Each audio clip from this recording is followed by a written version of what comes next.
Sa déclaration m'avait tout à fait déçu. Moi, je me dis, c'est quelle façon d'agir? Est-ce que le Congo appartient à des individus? Ils devraient d'abord présenter les excuses aux Congolais, puisque je crois que ce qui s'était passé n'était pas normal, que le peuple vote et que vous décidez de faire un deal. Il n'a pas dénoncé le président rwandais comme agresseur, il n'a pas fait allusion à ça. Et pour moi, et puis il est entré par le Rwanda, pour moi, ce sont des signes qui ne trompent pas. Député moko atombola mungongo azalaka te. Aucune assemblée provinciale, policier, batindi ba policier beti ba victime. Bino ba député. Aucune assemblée nationale, tokuti ba député baza na pernier na bango. To sepeli, to ba tokuti bango ba koloba nikola ba victime. Kaka bino ba député national bo pasoli kaliko bo bengani biso. Ko bana ko bota malanga na tika ko mona ta demi go ayoka kana sango. Na simbi demi go na maboko. Na sina ke ko semba mama bele na ngakuna. Moutamba consolé ba bébé, a consolé ba opélé, bino ba député, consolé ba député, ba député Ogogo Baké, ba Bomani na Lubunga, ba député Bonsali à côté, Moutamba na Kataki na Lubunga c'est quoi? Le même ministre a bengi mwana ya PG 41 minutes 53 secondes pour na kosengaye ndeko na ngai yebisa papa atika dossier oyo nakobima pamba nakobima zoba makambo oyo ekokitisa ngai mingi ntango amoni ki asengi na bana ya PG bayebisa biso tokokota makambo wana tiza makambo ya leta bosala makambo na bino nde bomoni abimi na ba déclaration tapageuse au bozomona wana. Ces déclarations tapageuses eza malamu te. C'est comme qui dirait hier azali musantu. Batu nyonso baza bandoki. Do batu nyonso wana bazo boma Tshisekedi. Yende azo bikisa Tshisekedi.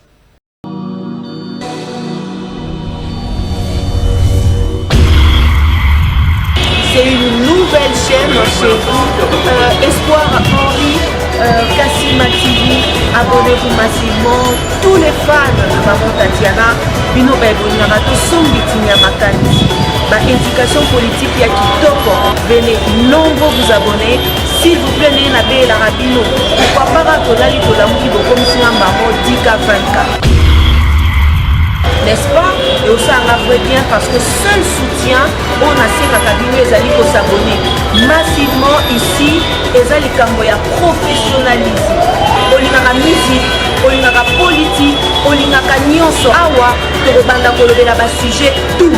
Iko quel non, n'est-ce pas? Allez, à suivre. Wow.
Bienvenue à vous, nos fidèles internautes de partout dans le monde. Totoni bino bolandi malamu ya émission Masolo ya Mboka o elika kabongo na chaîne ya bino Espoir HK Télévision na nzela ya mopalanga nsisako Kadete Muswamba oyo wapi nazali na toni bino botondi parce que bosili kokoza biso na bandako na bino na misala na mituka to pe na babiro eskanyo spesili kozama bino totoni bino botondi ya mingi lolenge bosili kopesa biso opportunité ya ko informer bino na ngonga lokola oyo na émission na nga mokolo mo lelo na kozala ngai moko pamba teza na mo analyse mukie oyo tokosola ngai na bino na mayematali politique ya mboka Congo RDC.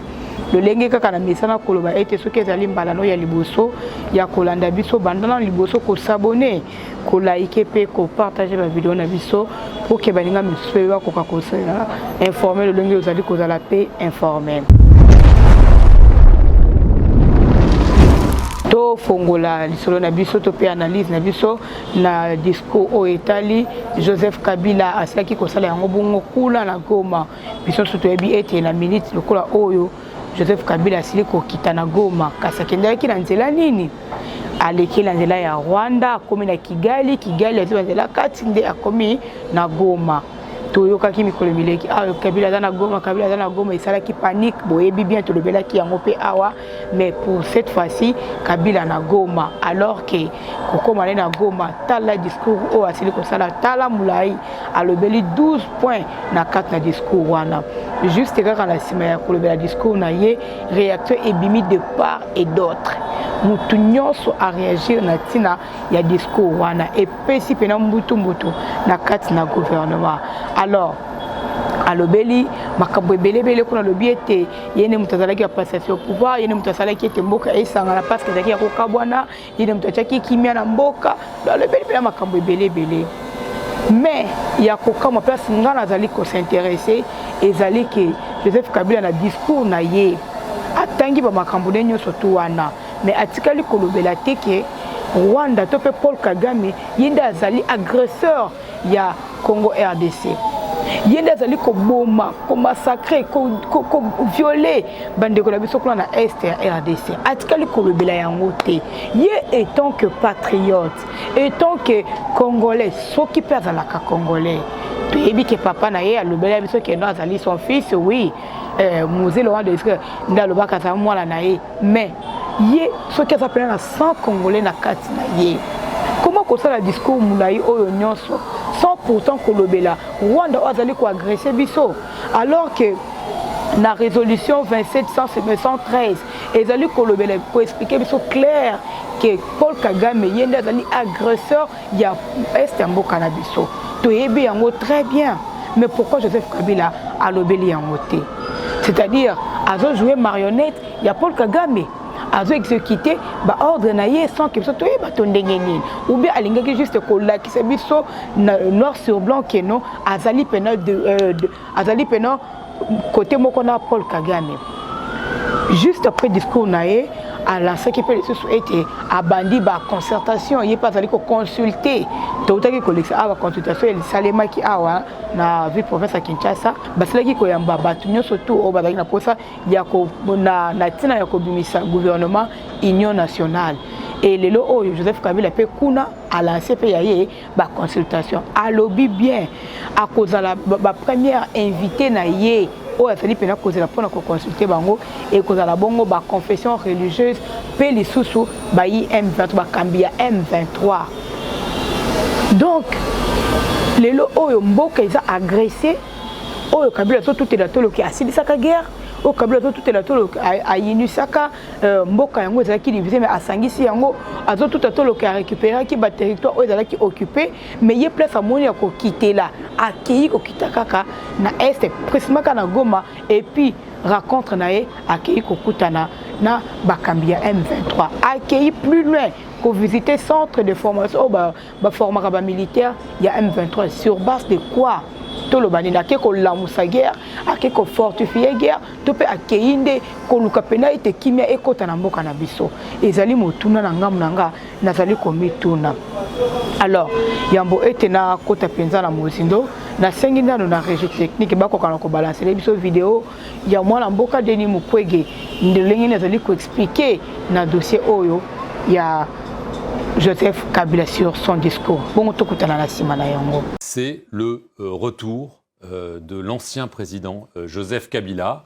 Il a affirmé être prêt au sacrifice suprême. Est-ce que c'est une bonne nouvelle pour la RDC ou est-ce que vous craignez le pire?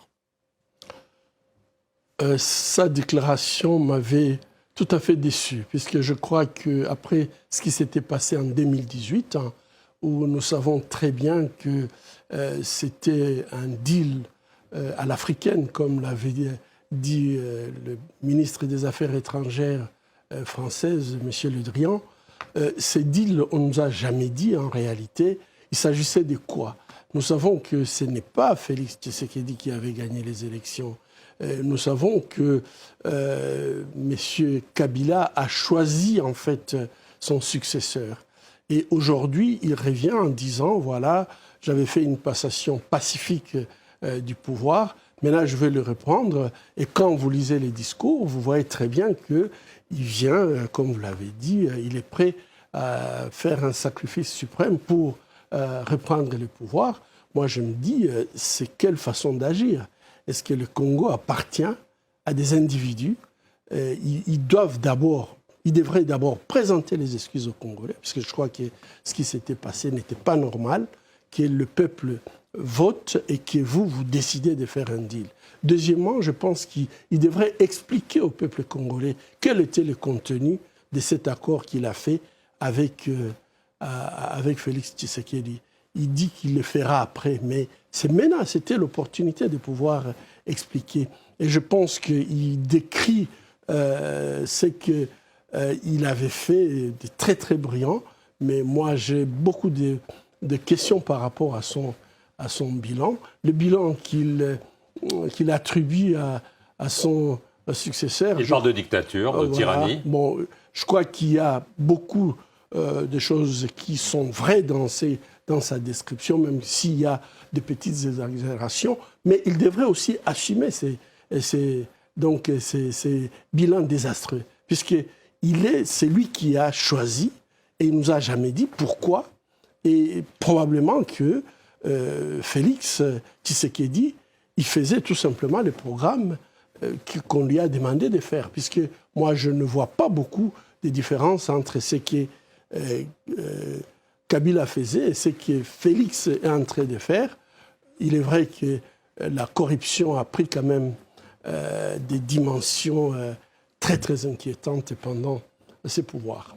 Alors, le Sénat a levé l'immunité parlementaire de Joseph Kabila, l'accusant de collusion avec l'ennemi, et le régime, y compris le président, l'a accusé nommément d'être en fait la marionnette de Paul Kagame, le président du Rwanda. Est-ce que pour vous, Joseph Kabila agit en service commandé pour Paul Kagame? Son discours est clair. De toute façon, il n'a pas dénoncé le président rwandais comme agresseur, alors que nous avons la résolution 2713 qui demande au Rwanda de quitter la République démocratique du Congo, et ceci sans condition.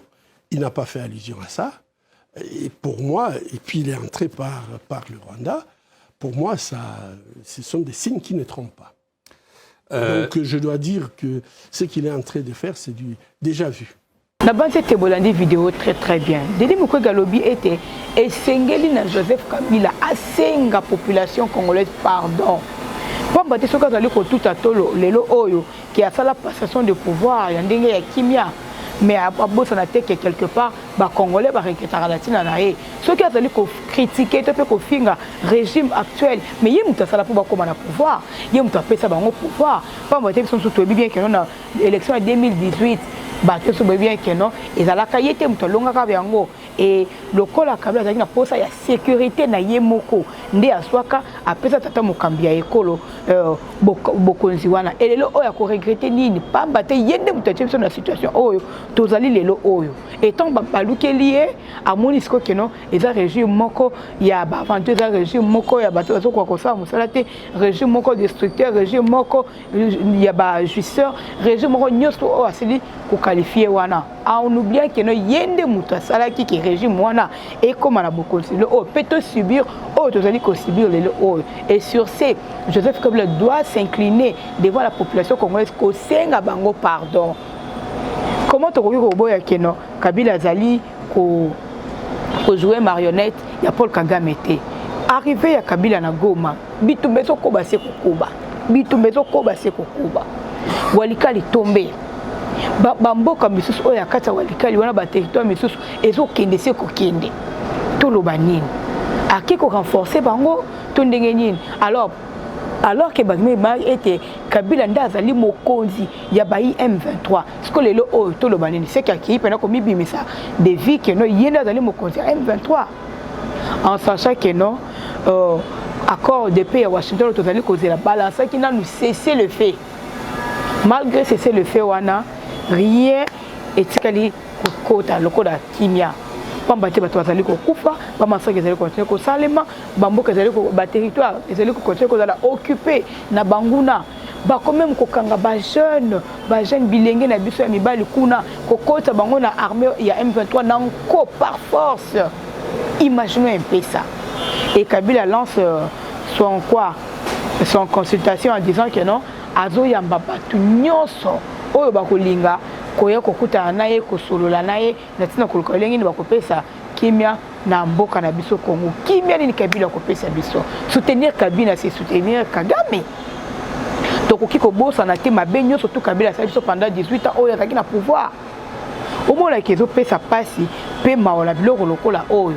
Et les oyo okoyoka les uns les autres qui disent que non Kabila asala azonga après 18 ans qu'est-ce qu'on a réussi le roi ya malamu na nzela na ye na pouvoir oyo azalaki na yango. Et s'il a vraiment le sang congolais et singelaki na ye ayoka pasi ya bandeko nde bazali kokufa na est et singelaki ayoka pasi wana mais il n'a pas ressenti ces douleurs. Hein? Ayoki yango te akei ko renforcer les sous on peut dire ça comme ça. Hein? Place ni on a discours na ya a critiquer Paul Kagame ni ko condamner ta Uganda ta Rwanda parce que bangwande basali ko bondisa biso armée ougandais na sol congolais. Est-ce que boyoki Kabila condamné yango? Même pas. Et comment tu peux soutenir était Kabila le madame Kabila le mabe? Non, ils ont fait ça passer. Et Seigneur a besoin tout l'amuka. Et Seigneur a besoin tout l'amuka, tout la conscience, tout le gars qui bima na situation oh biso moko. On peut compter à l'extérieur, mais si rien ne change, et pendant tout ce temps, le gouvernement est fan de Kimia. Personne n'en parle.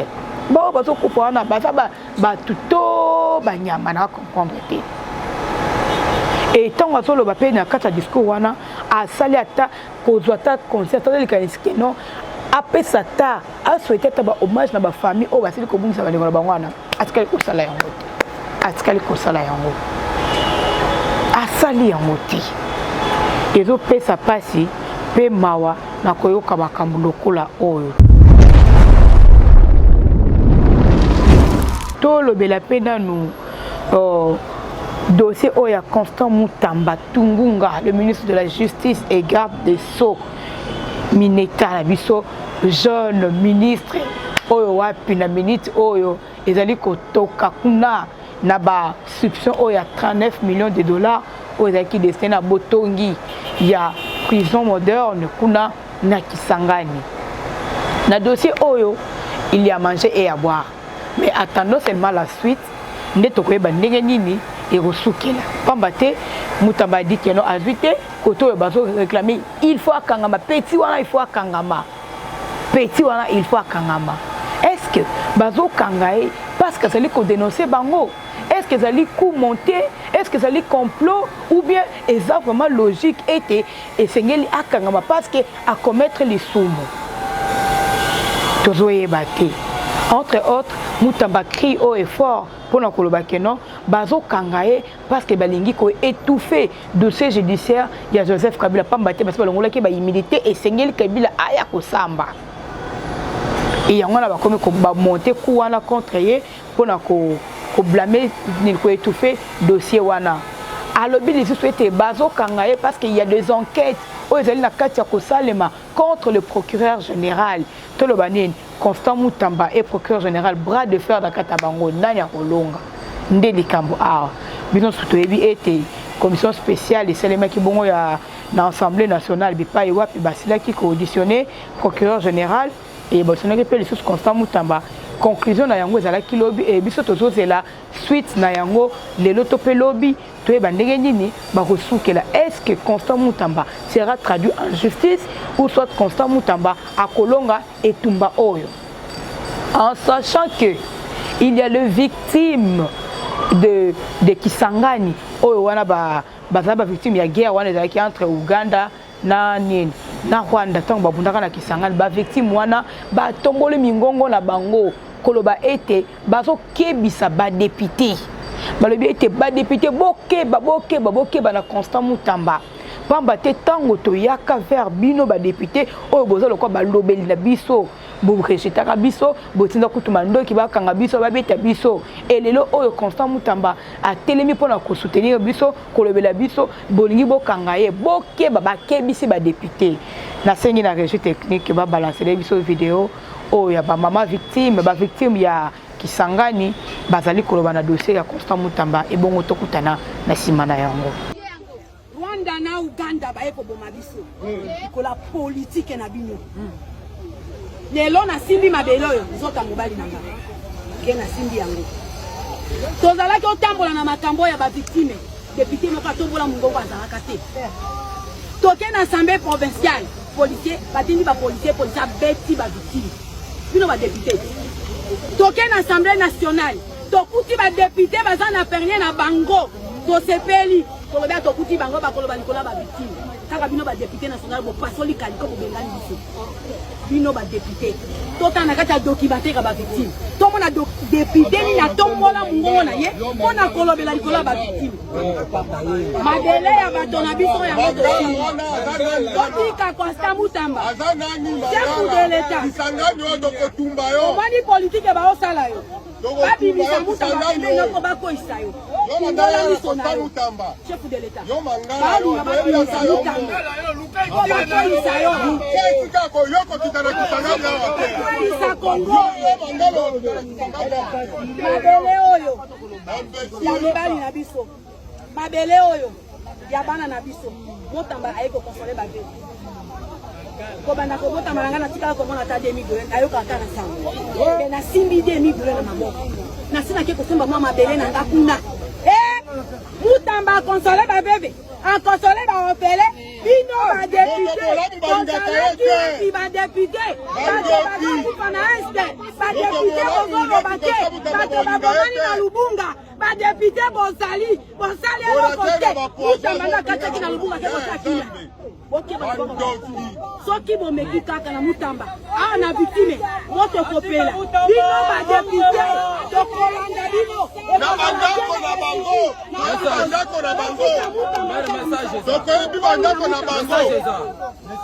merci message eza awa nazomi s'adresser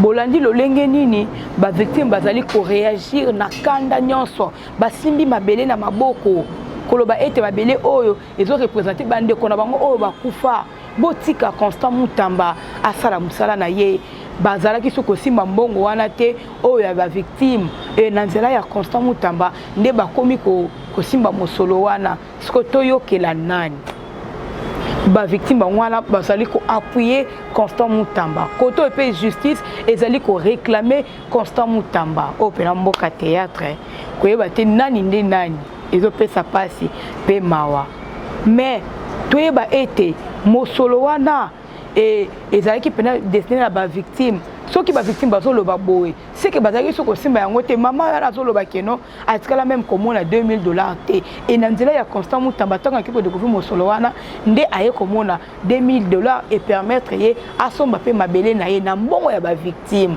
alors que Uganda zali ko futa banyongo wana victime yango moyen simba mbongo yango ezozala te e bande ko kende wapi ezala na poche ya banani détournement sur détournement tant tokoloba boye o Kadete Muswamba ayaka kana ba détournement ayaka na sujet détournement mais tango ezo salema bakolo lango bazolela toloba te ezo pesa pasi koto yo ba victime baso défendre Constant Mutamba balobi eta do sala musala malamu koto yo ba critique et soya d'une manière ou d'une autre na sengine on a réussi finale ba balancer biso vidéo oyo wapi confrère Stéphane Balamwange azali kolobela na tina ya appel oyo Constant Mutamba salaki kobenga mwana ya procureur général pour que a supplier na procureur général Firmin Vonde atika dossier wana et bongo tokutana na simana yango omboka théâtre pardon.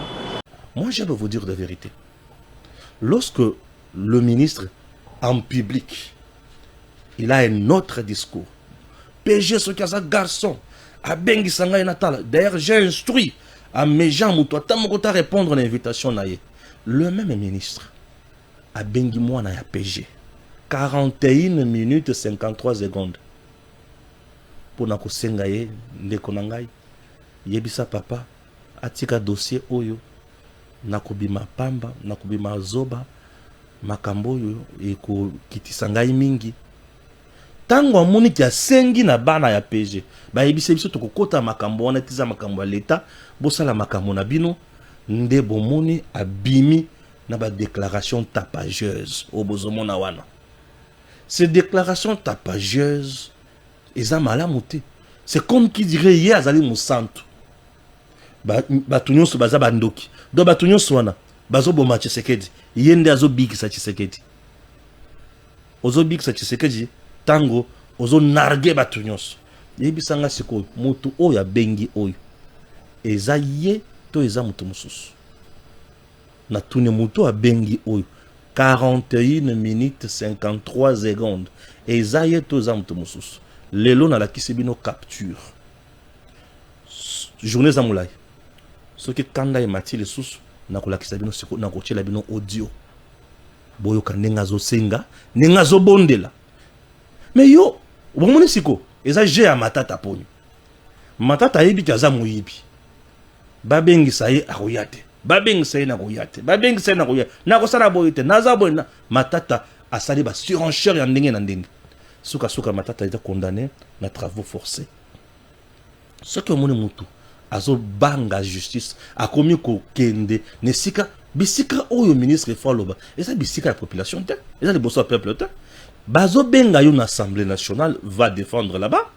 OK, na parquet au se défendre ce qui au longi bisika mi balé wana c'est fini. To vandi na kimia. Longande wana la kisa ba preuve. Un ministre militant. Mais c'est pour quelle finalité, Seigneur? Un ministre militant. C'est pour quelle finalité? Donc un ministre qui n'a même pas le respect envers sa hiérarchie. C'est pour quelle finalité? Atabinomoko. Disons-nous de vérité. Disons-nous de vérité. Oh, bazo yina ministre de justice. Nani azo yinaye. Nani azo yinaye. Puisque déjà, c'est le plus ministre au hasard à côté de ma camonnion sur ma sengia sale. Hasard à côté. C'est comme il est nin. Président pour toi, c'est à l'embanaye. À Otale Cannabis. Président l'embanaye à Otale Cannabis. Et président, comment Otale Cannabis? À ça, la volonté n'a été mon collègue. Non, ce n'est pas normal. Balamangue contre. Hier, on a capturé Yangwan. Avait appelé moi, Naya, procureur général pour la Cour de cassation. Pour sengela et pas ya papa. Papa le bisou. Quand on a un problème na personnalité, parce que moi na ko senganga ni capture yangwan. Je ne blague pas. Mais je lui dis ceci. Chers compatriotes, Firmin Vonde que vous voyez, Batoubaye bien en obienté. Firmin Vonde a déjà arrêté un ministre de justice dans ce pays. Alors il n'était pas encore PG à cassation. Il avait arrêté Tunda Yakasende. Yemei. Boyebi mutokanga makamwa Yemei. Mutokanga yeme tunda yakasende Firmin Vonde. Firmin Vonde. Dans ce pays, on a déjà arrêté aussi un ministre, Mampouya, professeur Mampouya. Il fut ministre. Mutokanga Kengwadondo, procureur. Vous comprenez? Lorsqu'on est ministre de la Justice, on n'est pas un super homme. On peut vous arrêter et déjà à commettre des infractions à tout moment. Mais Seigneur Jésus, nous sommes dirigés par quel ministre de la Justice? Le ministère de la Justice dans la rue. Et ça me fait mal. Et tango nazomo na bato bazo ganga. Non. Directeur de cabinet en Vonde. A wangana ki makamonyo son Vonde alobaki. Directeur de cabinet wana. Vonde kuto suspendre ye et consort. Mais moi je viens vous dire le contraire. Vonde n'a jamais suspendu son directeur de cabinet. Toyo ke la nani. Toyo ke la ba victime. Toyo ke la oyo tondi melanani balobi ete bolandi vidéo bino moko bolandi yango très bien zape na lingala commentaire ni na rocha kotoyo Constant Mutamba balobi azotia munoko parce que moi na ya procureur général après avoir consolé na ye une discussion de plus de 40 minutes tango ayebise ke no ya makambo na biso ya bino etali pena biso te nde abimi libanda koganga siko koloba ke no asali siko bras de fer na procureur général. que ça vrai? Point d'interrogation.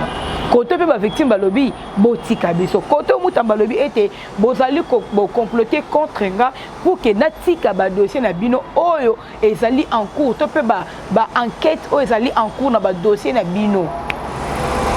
Tondi belanani.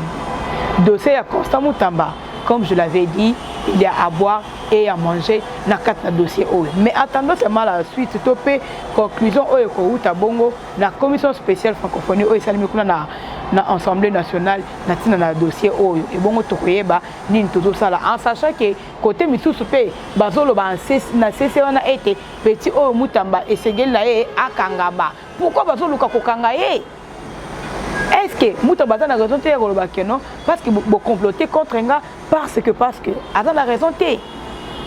Pourquoi vous avez dit est-ce que ils ont ma camoufle battement la quantité et il y a pourquoi tu as courage ya koloba bongo ah la vidéo le bi été ils ont le cola Moïbi ndenge dossier ya matata poni ezalaki awa ayebi ki aza Moïbi mais azoloba mongongo makasi azobanga ko affronter justice mais Mutamba pe ndenge moko ya lobaki ete il n'a pas peur de la justice s'il faut samba akosamba et koto babi ke non akomi koloba bongo parce que kuna baboyi kokote la e koto pe ba victime bazo réclamer en tout cas ils ont fait ça passer pe mawana ba dossier lokola oyo moi mukena zalaki na yango ya koswa na bino mokolo molelo yango wana alors abonnez-vous massivement, likez et partagez ceux qui ba suggestion ezali beaucoup yango na ba numéro o ezali affiché na se ya ba écran na bino bo commenter et ceux qui vous s'appellent qui na image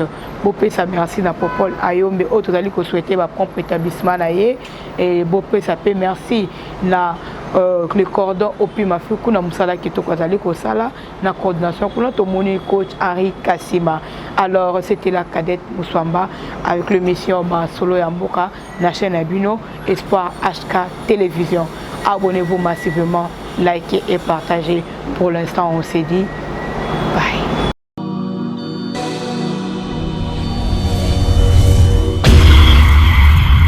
C'est une nouvelle chaîne chez vous, Espoir Henri Kassima TV.